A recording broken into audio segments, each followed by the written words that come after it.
Então, agora está gravando, certo? Certo. Tá, desculpe, viu, gente? A miniota. Então, por exemplo, você lembra que em embriologia nós falamos de anexos embrionários, lembra disso? Lembra disso? Aham. Então, entre os anexos embrionários, o que que a gente tem? A gente tem um chamado saco vitelínico, dentro do qual você tem o vitelo, que é a reserva nutritiva para o embrião, beleza? Então, ao longo do desenvolvimento embrionário, o que acontece? O embrião aumenta e o vitelo diminui, tá? Tem o alantóide. O alantóide está associado a quê? Você lembra também? Está associado à quantidade de resíduo, né? Então, você vai colocar resíduo ali. Muito bem. Então, o embrião cresce, o vitelo diminui, o alantóide aumenta, certo? E um dos anexos extremamente importante é uma membrana que existe ao redor do embrião. Essa membrana que existe ao redor do embrião, entre ela e o embrião, mantendo um líquido, que é o líquido amniótico, chama âmnio. Âmnio, lembra do âmnio? Então, o que que acontece? Quem tem âmnio é chamado de amniota. Beleza? Quem tem âmnio é chamado de amniota. Então, eu tenho âmnio aqui até anfíbio? Não, não tenho. Certo? O desenvolvimento aqui ocorre na água. Então, qual é o perigo, né? Certo? Qual é a desvantagem, né, de não ter âmnio? Nenhuma. Você entendeu? Por outro lado, daqui para cá, o que que acontece? Se eu não tenho âmnio, eu tenho uma desvantagem muito grande. Então, a presença do âmnio, ela garantiu uma vantagem enorme para esses organismos. Tá certo? Não ter âmnio aqui não se transforma, né? Não se constitui uma desvantagem, porque o desenvolvimento, né, é aquático, tá certo? Ele ocorre no ambiente aquático, então não há desidratação. Tudo bem? Ficou claro a ideia? Mais Sim, alguma beleza, coisa? professor. Não, obrigado. Ah, então, esse ponto é extremamente importante. O que que limitou a distribuição geográfica dos répteis, né? A incapacidade. Então, preste atenção agora. Todo organismo, então, é capaz de gerar calor a partir da transformação da glicose em CO2 e água. Então, quer dizer, toda aquela energia que você tem na glicose, né, ela é, na verdade, dividida em dois componentes, né? O ATP, tá certo? E a dissipação do calor. Essa dissipação de calor aquece a célula, aquece a célula. Agora, vamos pensar, queridos, vamos pensar em eletricidade, tá bom? Existem meios condutores e meios não condutores. Existem meios isolantes, tá certo? Quando você pensa na membrana, pensa lá no Castilho. Quando você pensa na membrana, ela é lipoproteica. O lipídio, queridos, é isolante. Então, você está pensando numa célula, vamos lá, acompanhe, por favor, gente. Eu vou retomar tudo isso lá na frente, porque a gente vai precisar detalhar na frente. Mas a célula produz calor, liberou calor, esse calor aquece a célula e esse calor sai da célula com dificuldade. Por que que ele sai da célula com dificuldade? Porque a célula tem uma membrana isolante, entendeu? Ela é lipídica. Então, quer dizer, o calor ele é mantido com facilidade dentro da célula. Mas esse calor, ele vai sendo consumido por conta das transformações químicas que acontecem na célula. Então, você tem lá uma reação que absorve calor para acontecer. Outra, e outra, e outra, e outra. Entendeu? Por isso que se a célula para de degradar a glicose, ela morre, cara.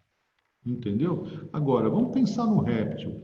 Isso acontece no réptil? Sim. Agora, o hábito do réptil, vamos lá, queridos, o hábito do réptil.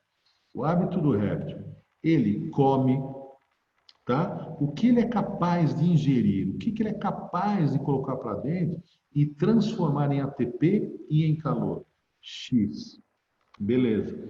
Esse X atende o quê? A demanda energética dele, de funcionamento, de fisiologia, músculo, respiração, circulação, coração batendo, cérebro funcionando e por aí vai.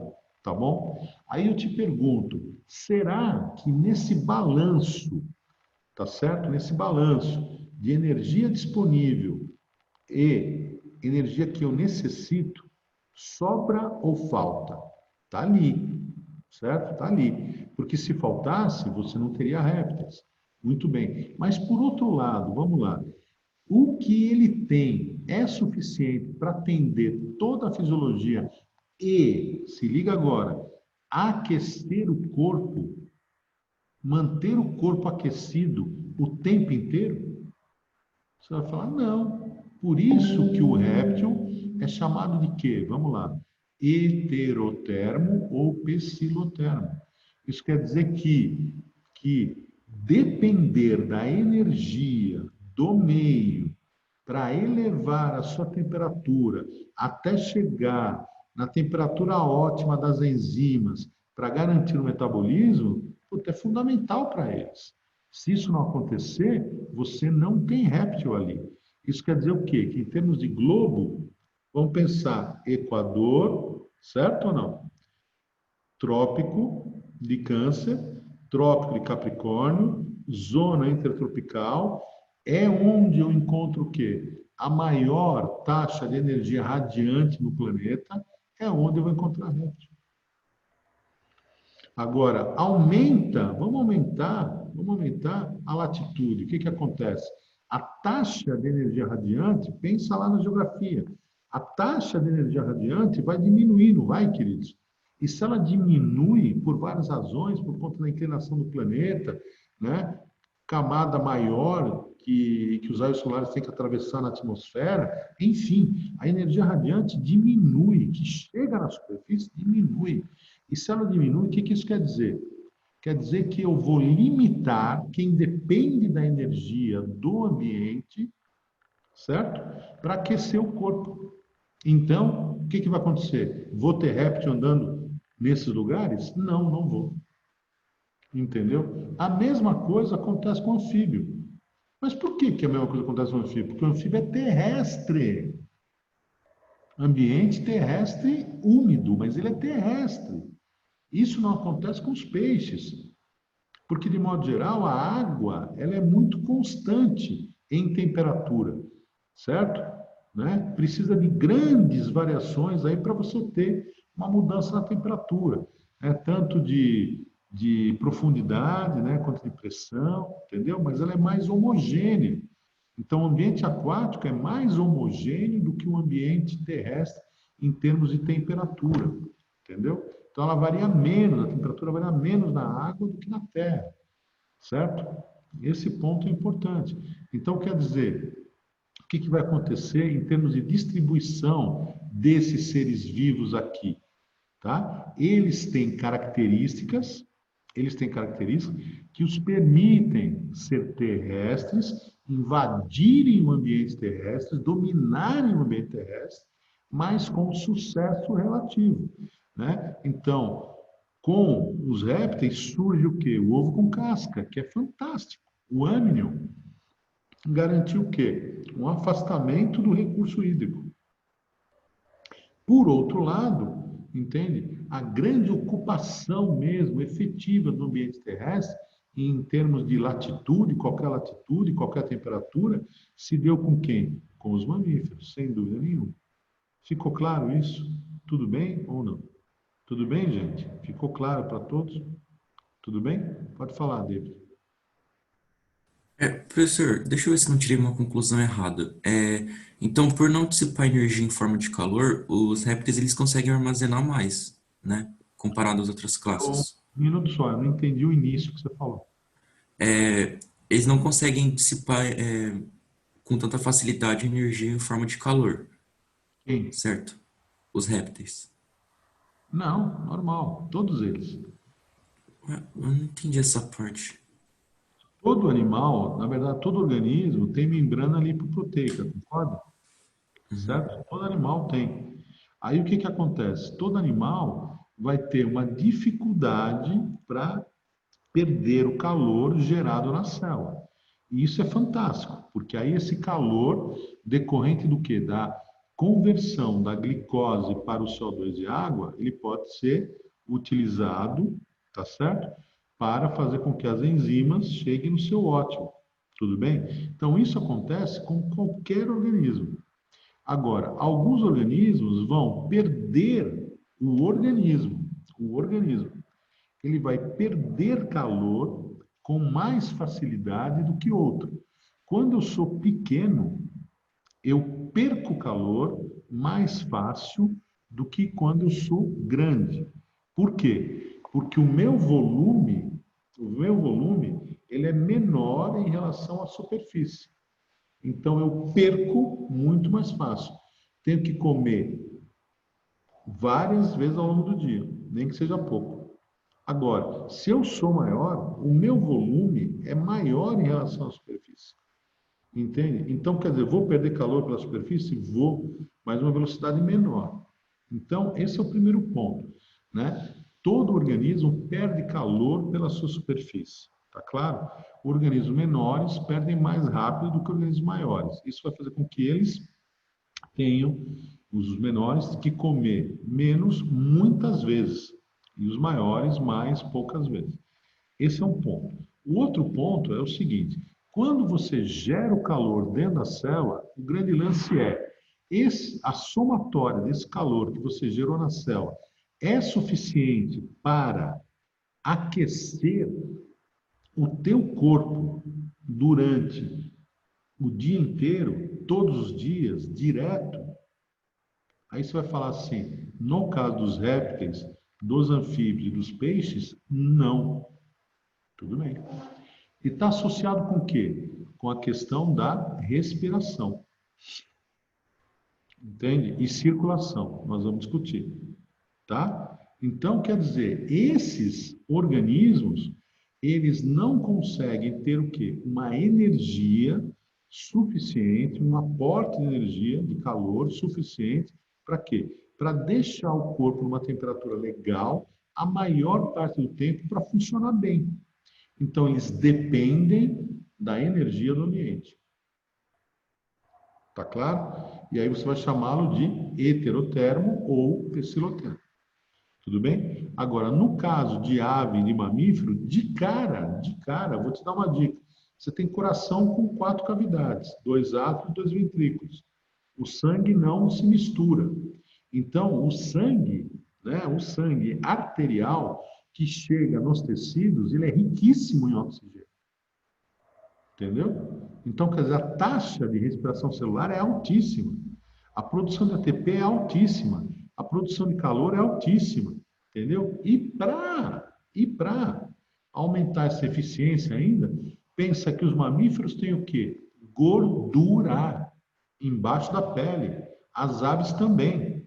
Entendeu? Então, quer dizer, você vai perder calor com mais dificuldade ainda para o ambiente. Certo? Isso tudo faz com que a tua distribuição geográfica seja imensa, seja enorme. Agora, o réptil tem gordura na pele? Não, não tem. Entendeu? Qual é o coração do réptil? Vamos lá. Ele tem 4 cavidades, 2 átrios e 2 ventrículos, tudo bem. Mas totalmente separados? Não. Então, qual é o sangue que chega na célula? Misto. Ele é riquíssimo em oxigênio? Pronto, aí o problema. Então, a minha taxa de respiração celular é menor, minha produção de calor também, minha produção de ATP também. Então, o que que acontece comigo? Vamos lá. Eu vou depender de um aporte ambiental para que a minha temperatura o quê? Se mantenha alta. Então, é aquele comportamento de banho de sol, Unicamp, segunda fase.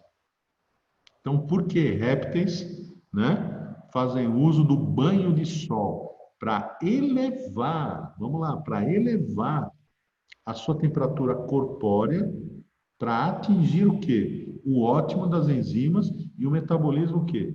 Ser legal, certo? Agora, o que que acontece? Quando é que o réptil toma banho de sol? Quando? De dia. Você entendeu? E isso garante o quê? Que ele não morra à noite. Está entendendo? Que ele não morra à noite, mas que ele tenha o que à noite? Vamos lá. Um metabolismo, uma atividade o quê? Menor. Entendeu ou não? Certo? Então é lógico que isso restringe o quê? Vamos lá, restringe o quê, queridos? A distribuição geográfica, não tem como. Entendeu? Certo? Ficou claro? Então, muito importante tudo isso, tá bom? Muito, muito, muito. E aí, queridos, ficou claro? E aí, David, tudo bem? Tudo, só que é muita informação. Não, Mas mas ficou assim. mas a gente vai falar muito disso nas próximas 4 aulas, fique tranquilo, entendeu? Então, o que que acontece? O grande lance para o vestibular é, primeiro, o que caracteriza o grupo. Ah, o grupo é isso, isso, isso. Legal, tudo bem. E o que que isso permite em termos ecológicos e evolutivos? Entendeu? Então, você sempre precisa ter uma ideia muito clara, muito legal, tá certo? De quais são as adaptações importantes para aquele grupo, certo? Conseguir ocupar aquele ambiente. Opa, então vamos lá. Quais são as adaptações importantes para aquele grupo? Então, isso é morfologia, fisiologia, adaptações, né? Evolução. Ocupar aquele ambiente. Opa, ecologia. Então, é muito melhor você descrever menos os grupos e tentar fazer essa associação ecológica e evolutiva. Entendeu ou não? Certo? Os vestibulares fazem as questões nessa direção. Entendeu? Certo? Muito mais nessa direção. Ficou claro? Tudo bem, queridos? Vamos lá, amiguinhos. Tudo bem? Posso prosseguir? Sim? Vamos lá. Então, no vestibular, na provinha, vai cair isto aqui. Esse slide vai cair. Então, o que é um cordado? Vamos lá, queridos. O que é um cordado? Um cordado é um animal que tem notocorda, certo? Fendas, ó, fendas aqui, ó, na faringe. Fendas na faringe. Qual é a ideia de fendas na faringe que você tem que lembrar? Lembre de um tubarão e as fendas que ele tem aqui. Então, as fendas que o tubarão tem na faringe estão expostas, não estão o quê? Cobertas, como no caso de um peixe ósseo por uma plaquinha chamada opérculo, que se você vai comprar o peixe lá na peixaria, na feira, o que que você faz? Você abre, você levanta a plaquinha, o opérculo, para ver se as brânquias que estão ali, certo? Ali estão vermelhinhas. Se elas estiverem opacas, esbranquiçadas, o que que você vai fazer? Não vai comprar. Quer dizer que é um peixe antigo, que é um peixe que tem pouco sangue ainda no corpo dele. Ficou claro a ideia? Então, quer dizer, todo cordado, sem exceção, ele tem notocorda, fendas branquiais, ou seja, fendas, né? Fendas. E nessas fendas penduradinhas, nós vamos encontrar o que? Os filamentos branquiais, né? Certo? Tubo nervoso dorsal, aqui atrás. Tá? Todo cordado, sem exceção, tem isso. Notocorda em pelo menos uma fase da vida embrionária, fendas branquiais também, e o tubo nervoso dorsal sempre. tá? A cauda pós-anal não é regra, não está presente sempre, mas notocorda, fendas branquiais e tubo nervoso dorsal, sempre, sempre, sempre, sempre. Tudo bem, queridos? Algum problema? Tranquilo? Tá? A notocorda pode dar origem às vértebras e, portanto, à coluna vertebral, e aí você vai chamar esse animal de vertebrado. As fendas branquiais, elas podem permanecer nesta região, certo? E aí o que acontece? Peixes, por exemplo, você vai ter as brânquias aí, tudo bem? Em animais que não são os peixes, as fendas branquiais vão dar origem a quê? Aos arcos, né? Que vão formar os grandes vasos que estão aqui nessa região.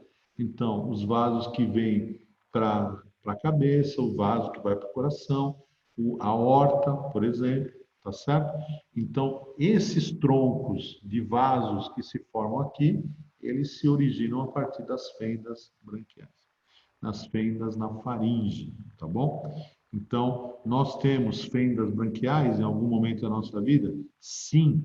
Quando nós somos um embriãozinho que parece um peixinho, que estamos lá mergulhados no líquido amniótico dentro do útero da mamãe, tá certo? Isso, com certeza, não vai durar muito e vai dar origem a esses troncos que eu te falei, tá? Então, no nosso caso, a notocorda vai virar coluna vertebral, tubo nervoso dorsal é a medula espinhal e as fendas branquiais vão se transformar nos arcos, tá bom? Mas nós temos tudo isso aqui em algum momento da vida? Sim.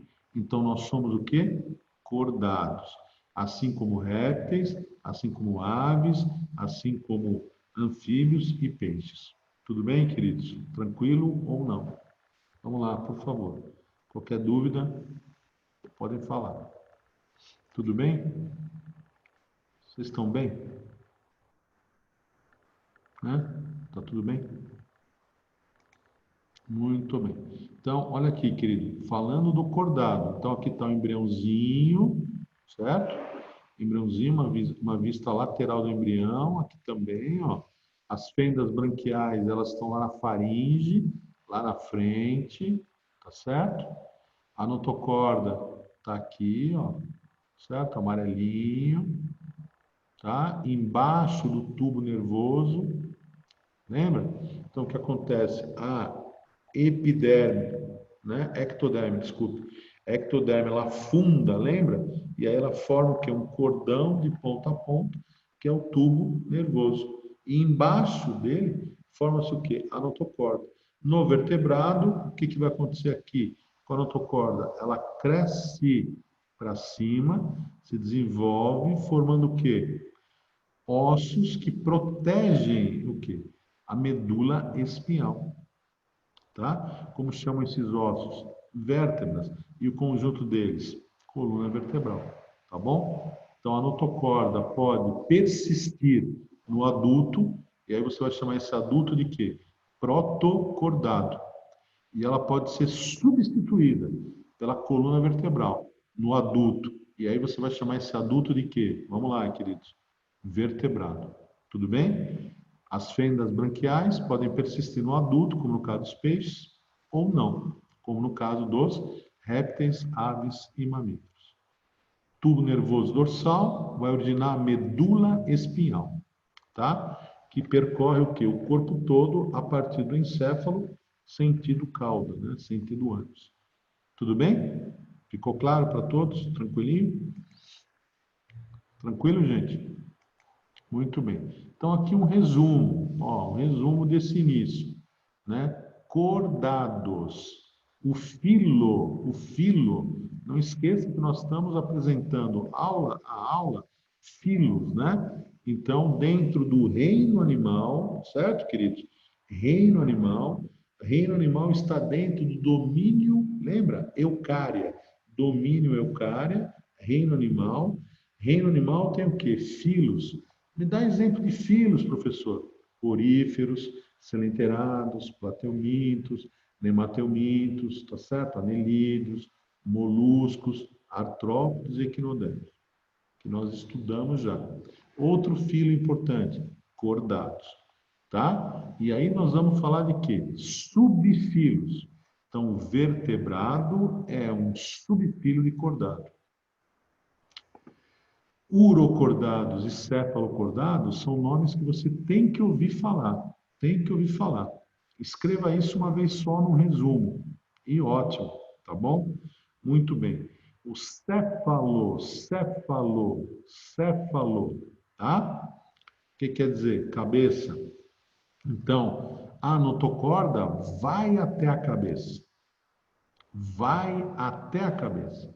Certo? Corpo inteiro até a cabeça. Quem é? Anfíoxo. Uro, cauda. Tá? Então, onde está a notocorda? Na cauda.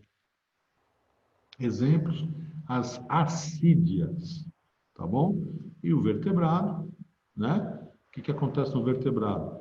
A notocorda, né? Origina quem? A coluna vertebral, tá bom? Certo?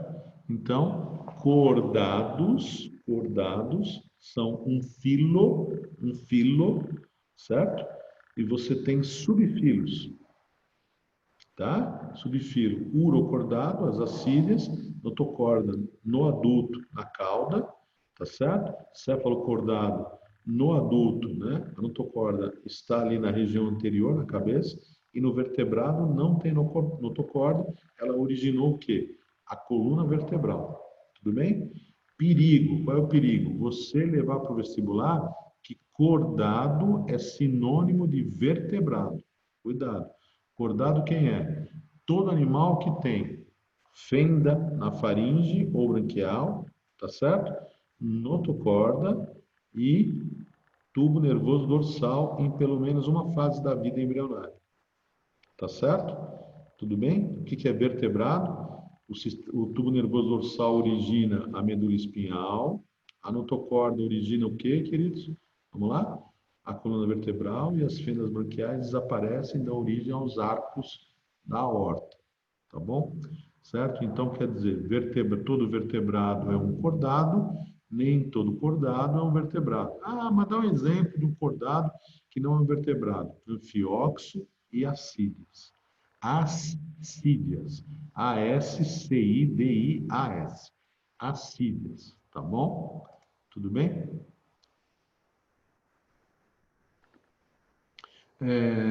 A Bia perguntou, a gente precisa descrever os subfilos urocordados? Mais do que isso que eu te falei, Bia? Não, tá bom? Mais do que isso, não, tá? Então, a única coisa é assim, nos urocordados e nos cefalocordados, ou seja, nos protocordados, a notocorda está presente no adulto. Só isso, linda. Tá certo? Nos urocordados, o que acontece? Essa notocorda está restrita à região da cauda. Nos cefalocordados, ela está o quê? Ela chega até a cabeça. Nos vertebrados, ela é substituída pela coluna vertebral. Ponto final. Tá bom? Simples assim. Chega, não precisa mais que isso não. Tá bom? Certo? E aí, gente, tudo bem? Né? Aqui só para você não ficar no vazio, né? Então, ó, parece uma geleinha, né? Então, isso é uma assídia, é um tunicado, tá bom? Um tunicado. Então, algumas informações aí, só para você ter uma ideia de quem é o grupo, tá? Mas não precisa mais do que isso, tá? Muito bem, né? Dois filminhos que nós vamos ver semana que vem, né? Mas eu já vou deixar esse material com vocês, para vocês verem se vocês quiserem. E o anfíoxo, né? Tá aí o anfíoxo, né? Que é um protocordado. Então, rapidinho aqui, só para a gente, né? Entender bem. Olha que legal aqui. Tá vendo? Notocorda. Aqui, ó. Notocorda. Então, a notocorda está na cauda, tá vendo aqui, ó? Certo? E não na região principal da cabeça, tá? Ou anterior. Então tá na cauda, ó, na fase larval. No adulto não tá mais, tá? Então, ó, lá, tá? Daí que vem o nome, uro, de cauda. E aqui, queridos, né? Aqui, ó, no cefalocordado, a mesma coisa. A notocorda, ó, que legal. Ela chega até a cabeça. Então, ela funciona mesmo como uma estrutura de sustentação, tá? Ela mantém o organismo, né, com a sua forma, né, com uma forma longitudinal. Só isso, tá bom? Então, nós vamos falar um pouquinho desses animais, né, só da biologia deles, no geral, mas sem estresse para vocês. Nada de precisar detalhar, descrever, entendeu? Não precisa, cuidado, por favor, protocordado. Não precisa ir além disso, tá bom? Certo? E aqui também tem uns filminhos, nós vamos começar por eles aí na aula que vem. Tá bom, queridos? Tudo bem? Gente, tranquilos? Foi um prazer revê-los. Boas aulas. Um beijo grande, tá? Façam todos os exercícios e tragam dúvidas. Estou preocupado um pouco com vocês, porque vocês não estão trazendo dúvidas. Então, estou imaginando que está todo mundo entendendo tudo. Estou super feliz, então. Ou que não deu tempo aí para colocar tudo em ordem. Mas tenham calma que vocês vão conseguir, tá bom? E, por favor, me escrevam, me mandem aí qualquer dificuldade que vocês têm. Tá bom, gente? Certo? Professor, Pode falar, amigo. os slides, será que é possível disponibilizar hoje ainda? O quê? Esses slides? Ah, sim, pode deixar. Já te Uhum. mando. Tá, beleza. Tá Valeu, bom? professor. Muito obrigado, hein? Nada, que isso. Um grande Até beijo para você. sexta. Pode falar, David. Não, não, eu disse até sexta. Ah, tá bom. Um grande beijo para vocês, boas aulas, até sexta e se cuidem, tá? Tchau, Tchau. professor. Obrigada. Valeu, tchau, tchau.